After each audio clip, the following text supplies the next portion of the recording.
Здравствуйте! Вы смотрите новости Татарстана. В студии Султан Нугайбеков и о главных событиях к этому часу.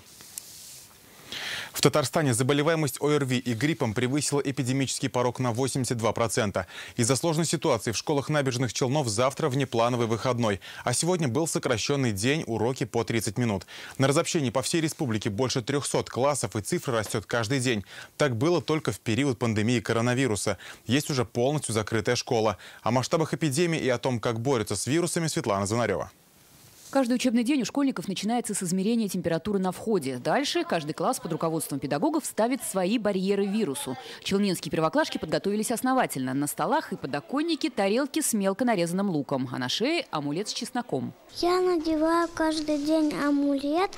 Этот амулет мне сделала мама. Можно выпить чай с метрушкой, заварить его, с подорожником спить, когда болеешь. Каждый день, когда приходим на работу, мы режем лук. И этот лук мы обновляем каждый день, ставим в нескольких местах, чтобы не было заболеваемости. Также у нас в классе имеется жидкое мыло, антисептик имеется. Дети постоянно моют руки. В связи с ростом заболеваемости в субботу во всех школах Автограда объявили внеплановый выходной для школьников – День здоровья. Учителя же будут проводить санитарную обработку всех учебных помещений и коридоров. У нас находится 1-2 Г-класс на разобщении. В этом классе учатся 32 ученика. Вчерашним днем болели 17 учащихся, это составило 53%.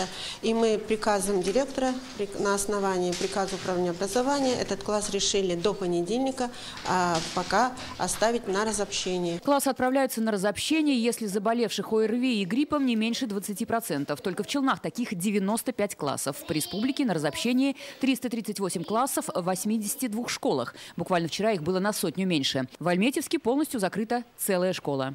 Светлана Звонарева, Эльмира Гайнудинова, Ленар Султанов, ТНВ, Набережные Челны. Система здравоохранения республики готова к вызовам нового эпидсезона. Об этом сегодня журналистам сообщил глава Минздрава Татарстана Марат Садыков. Речь о свином гриппе, и о коронавирусе, и о микст-инфекции. Как заметил министр, татарстанцев, привитых от гриппа, вакцина защитит и от штамма H1N1. Но никуда не ушел коронавирус, люди продолжают им заражаться. Однако в республике достаточно лекарств, готовое оборудование и коечный фонд. Чтобы снизить нагрузку на больницы, в Татарстане могут ввести новые ограничительные меры из-за роста заболеваемости. Об этом сегодня заявили в Доме правительства. Здесь состоялось заседание Республиканской комиссии по предупреждению и ликвидации ЧС. На время новогодних праздников татарстанские экстренные службы переходят на усиленный режим работы. В эти дни главные риски – это пожары в жилом секторе. Особого внимания требует и безопасность массовых мероприятий. Немало хлопот доставит и погода. Уже в эти выходные в Татарстане ждут третий по счету ледяной дождь. Что специалисты советуют делать, чтобы праздники не омрачились, узнал Дмитрий Аринин. Как показывает статистика МЧС, в новогодние праздники возрастает число пожаров, и прежде всего в жилом секторе. Основные причины – неосторожное обращение с огнем, неисправные электроприборы, дымоходы и чрезмерное употребление алкоголя. В минувшие новогодние праздники в Татарстане произошло 142 пожара, в которых погибли 8 человек.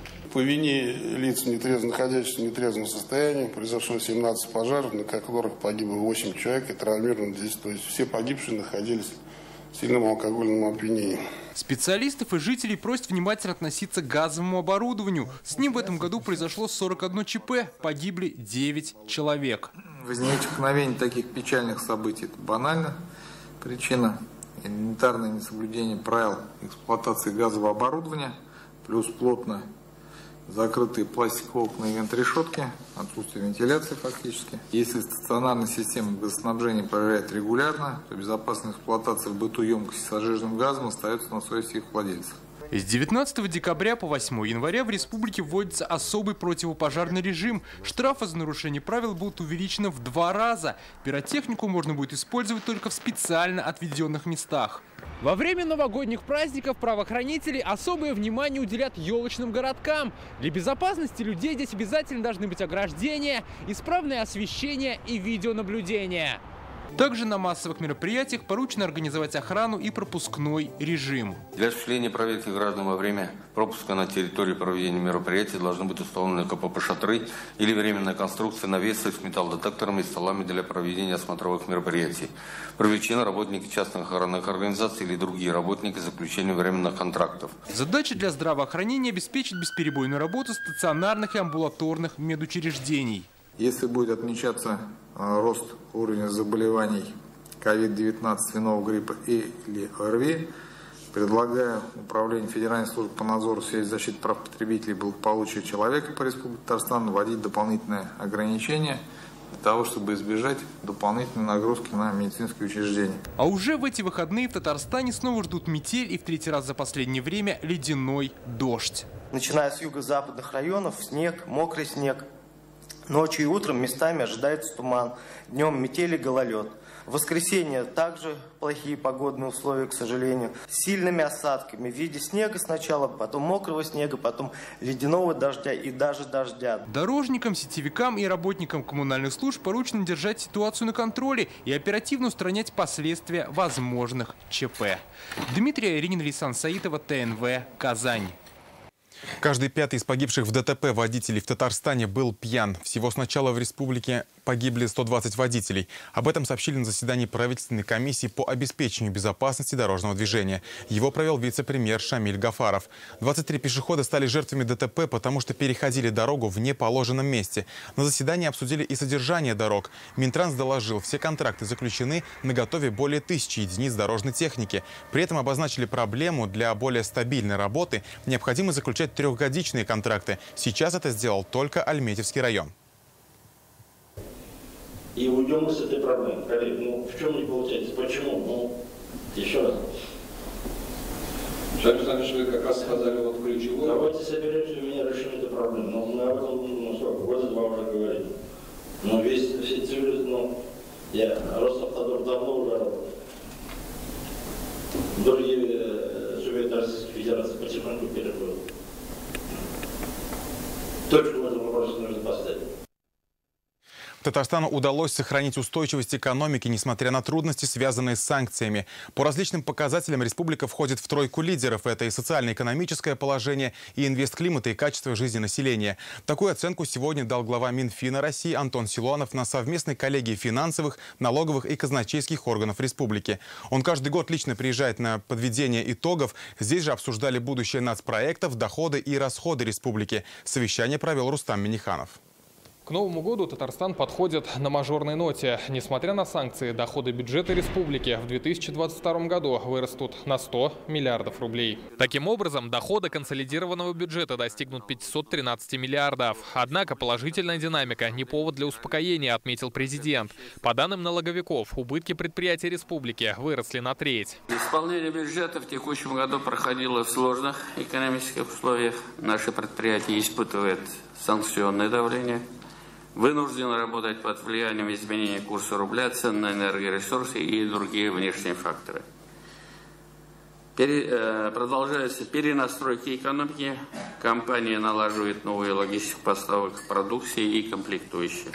В этом году в Татарстане рассчитывают собрать почти 1 300 000 000 рублей налогов. По данным ФНС, это на 12% больше, чем в 2021. Рост почти во всех отраслях. Снижение наблюдается только в сельском хозяйстве.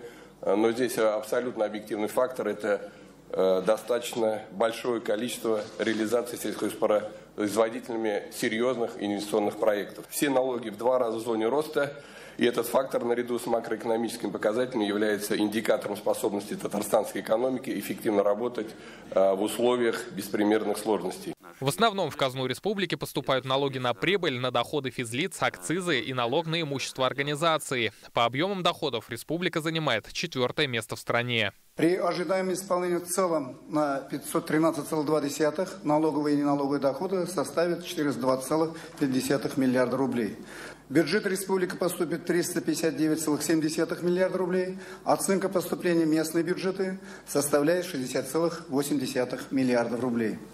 Расходы по итогам года составят 531 миллиард рублей. Треть суммы – выплаты по зарплатам с учетом их повышения в рамках майских указов президента страны. 42 миллиарда на реализацию национальных проектов. Особо отмечу, что цели и показатели национальных проектов должны быть выполнены. До конца текущего года следует обеспечить полное освоение средств, ввести в строй все запланированные объекты. Также сохранить устойчивость экономики и рост доходов бюджета для безусловного исполнения расходных полномочий. Как напомнили, уже принят бюджет на следующий год. Глава Минфина страны Антон Силуанов поинтересовался, учтены ли в нем все риски. какие меры будете принимать в случае, если будут складываться менее благоприятные условия, чем заложено в бюджете? Мы со всеми крупными предприятиями, которые у нас образуют налог на прибыль, мы с ними обсуждали их бизнес-проекты в разных вариантах, и мы считаем о том, что вот то, что заложен в бюджете налог на прибыль, он достаточно взвешенный и он выполнимый. В республике успешно реализуется целый ряд бюджетных инструментов. Централизованная бухгалтерия, единая информационная система в сфере закупок, система казначейских платежей. За 3 квартала уже перечислено более 200 миллионов рублей дополнительных доходов в бюджет республики. Это, Антон Герьевич, такой очень важный результат того поручения, которое нам давали несколько лет назад, почти 10 лет назад, по созданию системы казначейских платежей. И мы видим, насколько эффективно работает единый казначейский счет. Антон Силуанов похвалил республику за успешные финансовые показатели. Как отметил министр, Татарстан продолжает активно пользоваться всеми федеральными инструментами развития. Мы видим, что сработали очень хорошо. Что касается бюджета, наша задача, конечно, и Министерства финансов России, и Татарстана, то, чтобы все те планы, которые мы заложили на текущий год, на следующие были реализованы. Всегда отмечали, что в республике в этом плане очень выстроено все грамотно и реализуется, значит, очень четко. Поэтому у нас за республику каких-то опасений нет. Завершилась коллегия вручением наград работникам ведомства за добросовестный труд. Рамиль Галиуллин, Адель Мендубаев, ТНВ, Казань. Можно построить отличную дорогу, но мы просто передвинем пробки. Первое интервью главы нового института пространственного планирования Татарстана Олега Григорьева читайте сегодня в интернет-газете «Реальное время». Рустам Минниханов встретился с губернатором Кировской области Александром Соколовым. Президент отметил, регионы связывают общие экономические, гуманитарные и культурные интересы. Межрегиональный товарооборот в последние годы достигал 6 миллиардов рублей. Татарстан поставляет в Киров грузовые автомобили, шины, нефтепродукты, синтетические каучуки, удобрения, стекло, продукты питания. Из Кировской области ввозятся лесоматериалы, бетонные изделия, обувь и спецодежда. Десятки татарстанских предприятий развивают связи с кировскими партнерами. На встрече обсудили перспективы дальнейшего развития сотрудничества. Рустам Минниханов вручил Александру Соколову медаль в честь столетия ТАССР. И сегодня Рустам Минниханов с рабочей поездкой посетил набережные Челны. На заводе КАМАЗ он осмотрел новейшие модели и лично испытал некоторые автомобили на заснеженной дороге. Затем президент принял участие в заседании Совета директоров компании. Здесь обсудили достигнутые КАМАЗом финансовые показатели и наметили планы на 2023 год. Заседание провел глава Ростеха Сергей Чемезов. В завершении он вручил генеральному директору КАМАЗа Сергею Когогину орден за заслуги перед Отечеством 3-й степени. Рустам Минниханов вручил государственные награды республики отличившимся сотрудникам компании, поблагодарил коллектив за хорошую работу. Такое сложное время КАМАЗ удержал свои позиции, несмотря на все, и инвестиции, и новые продукты, самые современные двигатели, самые современные коробки передач, самые лучшие кабины, и самые лучшие автомобили. В Татарстане приняли постановление о поддержке инвестиционных проектов. Теперь инвесторы могут получить неизменные условия до 20 лет по налогам на прибыль, имущество и транспорт, а также возместить затраты на создание необходимой инфраструктуры для реализации проекта.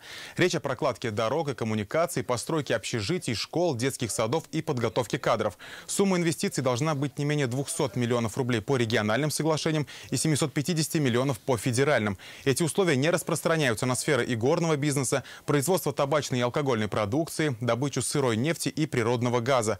Подать заявку и посмотреть полный список условий можно онлайн через цифровую экосистему ГИС «Капиталовложения». Республика Татарстан, одна из первых среди субъектов, приняла подзаконные нормативные правовые акты в целях реализации названного закона. Один проект уже реализовался. Это у нас компания ВБ «Восток». Она реализовала свой инвестиционный проект на территории Зеленодольского муниципального района, в промышленном парке Зеленодольск. Объем инвестиций составил 5 миллиардов 150 миллионов рублей. Политика в государстве, конечно, должна выстраиваться на создании каких-то преференций для отраслей нужных государству, особенно определяющих технический прогресс.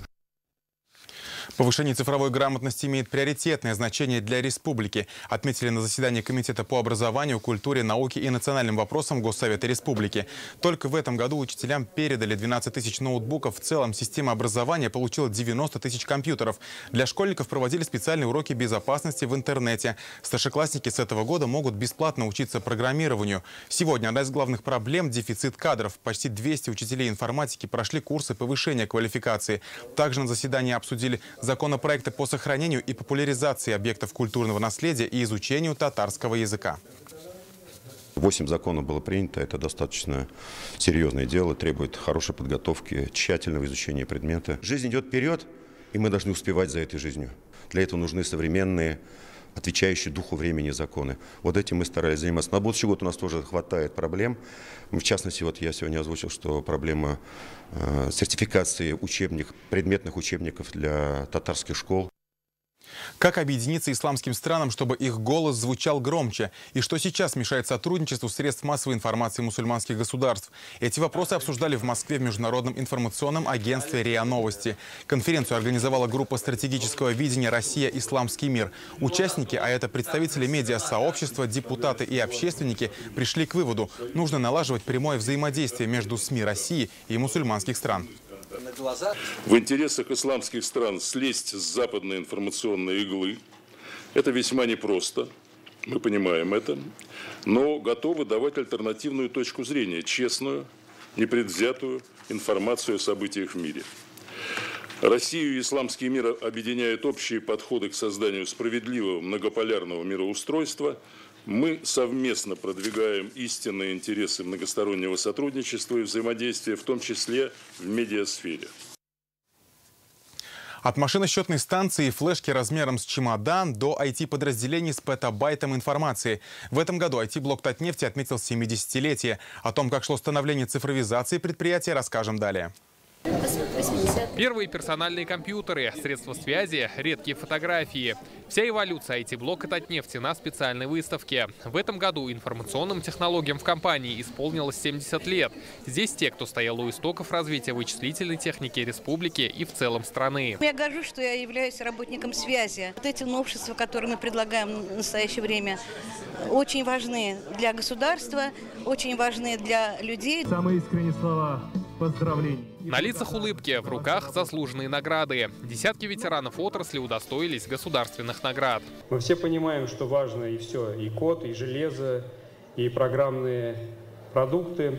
Но самое главное – люди. Это важный капитал нашей компании, значимые конкурентные преимущества. Благодаря тому IT-блоку, который был построен в компании «Татнефть», мы уверены, что все вопросы развития компании и ее дальнейшего процветания в надежных руках. Компания первопроходец в развитии вычислительной техники всей нефтянки страны. Сейчас подразделение обслуживает более 45 тысяч рабочих мест. Реализуется свыше 500 проектов.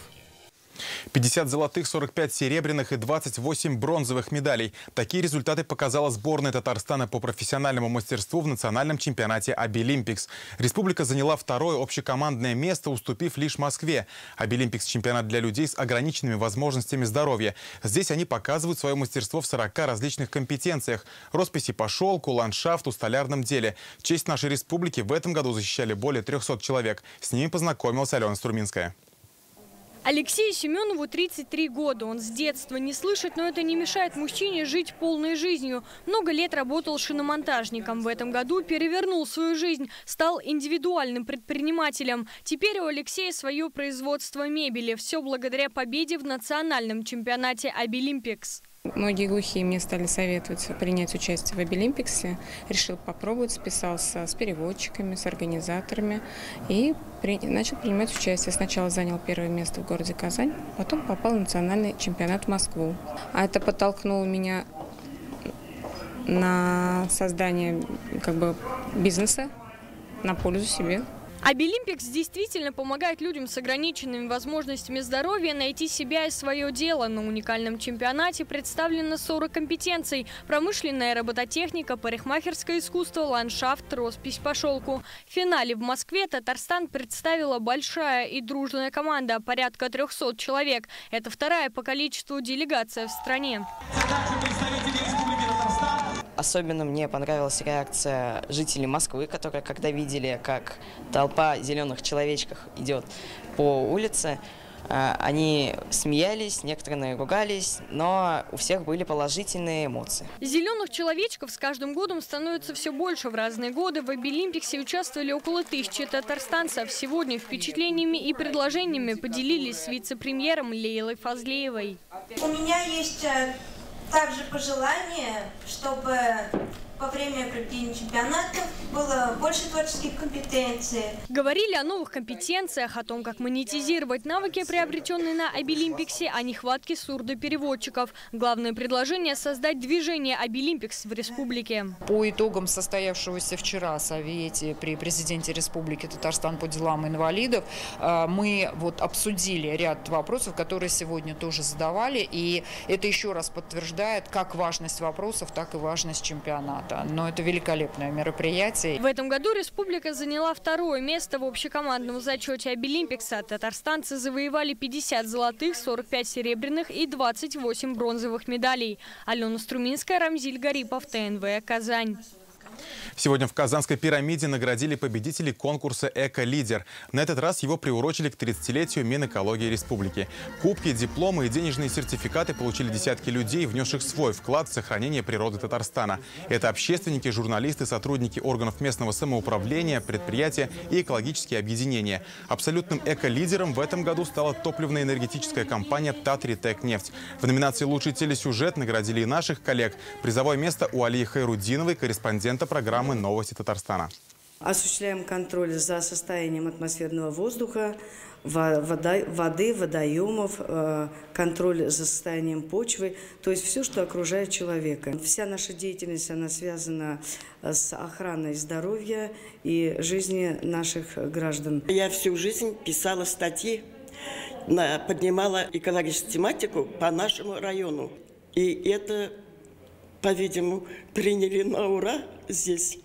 Я была, конечно, в шоке. Это тот праздник, который нас всех объединяет.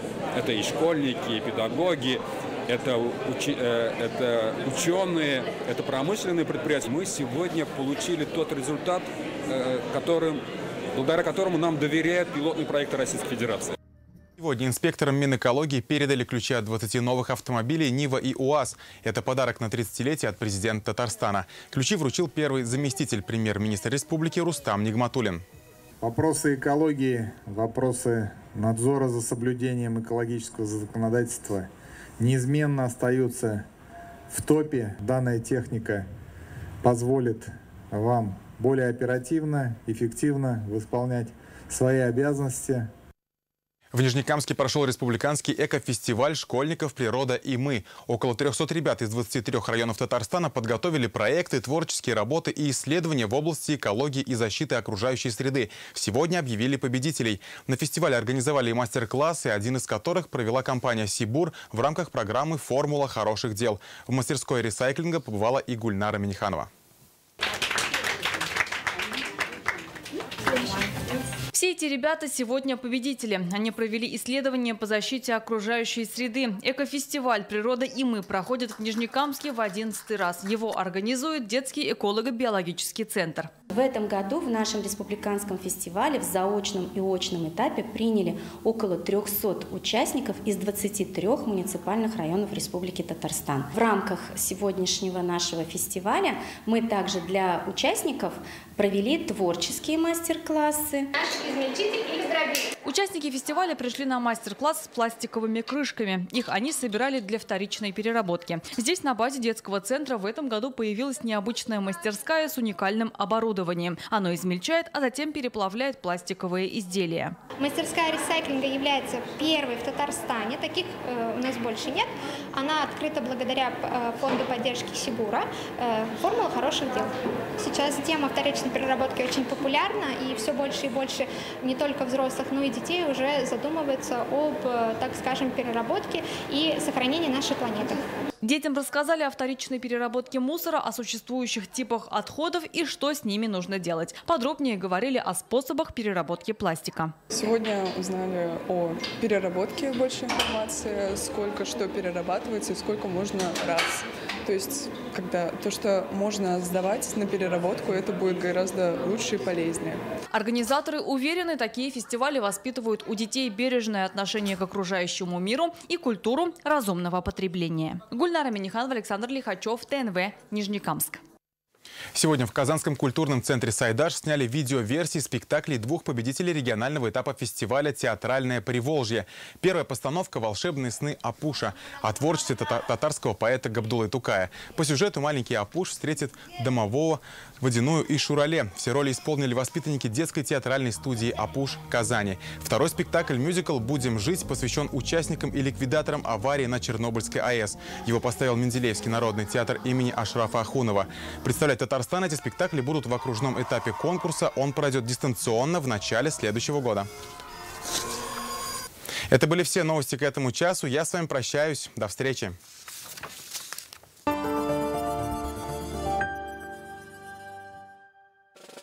Откройте вклад в Акбарсбанке и получите шанс выиграть сертификат на 100 тысяч рублей на покупку бытовой техники или 3000 рублей на продукты. Подробнее на akbars.ru. В Фармленде были? Ага. Да, там сейчас скидки. Кэшбэк. Скидки? Кэшбэк. Там подарки. Фармленд с заботой о друзьях. В «Белке» новогодняя распродажа. Скидки до 60%. «Белка», Татарстан 7. Наша жизнь не стоит на месте, заставляя двигаться только вперед. Но цена одной ошибки может быть очень высока, если вовремя не сбавить обороты.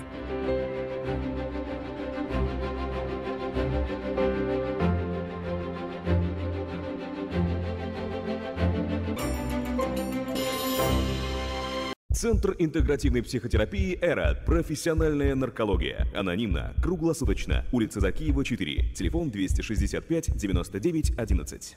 Уважаемые жители Республики Татарстан, у вас есть возможность полностью списать свои долги. Вам поможет Банкрот-центр. Не теряйте времени. Записывайтесь на бесплатную консультацию.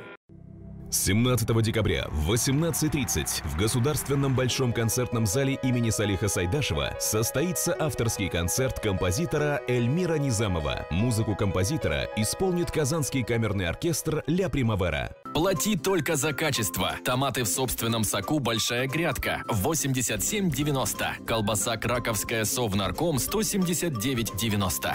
В «Белке» новогодняя распродажа. Скидки до 60%. «Белка», Татарстан 7. 23 и 24 декабря 2022 года в театре Галяскара Камала премьера спектакля «Марево». Первая в истории постановка повести Амирхана Яники. Режиссер Айдар Забаров. Билеты в продаже для зрителей старше 16 лет.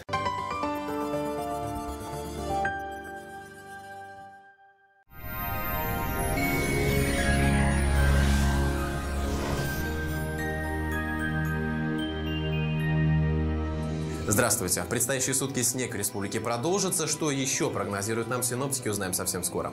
Данил Мастер поздравляет всех жителей республики с наступающим Новым годом и дарит скидку 20% на заказ любой корпусной мебели. Акция действительно до конца декабря. Подробности по телефону 2 167 166. Итак, по данным сервиса Яндекс.Погода, в субботу в Бугульме, Бавлах, Азнакаево все так же облачно, снег, небольшая метель. Ночью и днем около 5 градусов со знаком минус. В набережных Челнах, Нижнекамске и Елабуге ночью и днем не ниже минус 5 градусов. Без осадков не обойдется по прогнозу снег. В Агресе, Менделеевске, Актаныше ночью до 6 градусов мороза, в дневное время около 5 градусов со знаком минус. Снег, не исключена метель. В Арске, Кукмаре, Балтасе местами метель, ночью до 8 градусов ниже 0, днем 5 градусов мороза со снегом. В Болгаре, Дрожжаном, Буинске ожидаются осадки, не исключена метель, днем 3 градуса со знаком минус. В В Альметьевске, Чистополе, Мамадыше облачно и снежно. Ночью до 6 градусов со знаком минус, днем около 4 градусов мороза. В воскресенье слабоморозная погода с порывистым ветром. Зима делает слова о любви теплее, объятия крепче, а встреча приятнее. Банк Аверс рад поздравить вас с наступающим новым 2023 годом. Пусть он окутает вас любовью, заботой и добром, подарит самые чудесные мгновения, хорошие новости и яркие события. Берегите себя и своих близких. Новый год – это время исполнения желаний. Дедушка Мороз, подари мне на Новый год настоящего друга. Каждому в Новый год нужно верить в чудо, и оно непременно произойдет. Банк Аверс. Надежность имеет традиции. Санчи – сокровище китайской медицины. Дает энергию, укрепляет иммунитет, нормализует сон, способствует устранению головных болей и хронической усталости. Санчи – источник энергии и долголетия. 20 декабря во всех аптеках Farmland на Санчи 20% скидка. Телефон для справок 8 927 236 71 75. Сайт sanchi.rf. В Казани облачно, снег, местами метель, ночью и днем около 5 градусов мороза, ветер юго-восточный, порывистый. Атмосферное давление 764 мм ртутного столба. Влажность воздуха высокая, 95%, магнитное поле Земли спокойное. На дорогах снежные заносы и гололедица. Зима – очень душевное время года, потому что чем сильнее морозы, тем теплее друг другу становятся люди. В студии был Илья Андреев. Желаю вам солнечного настроения при любой погоде. Делитесь душевным теплом с любимыми. Здоровья вам и сил.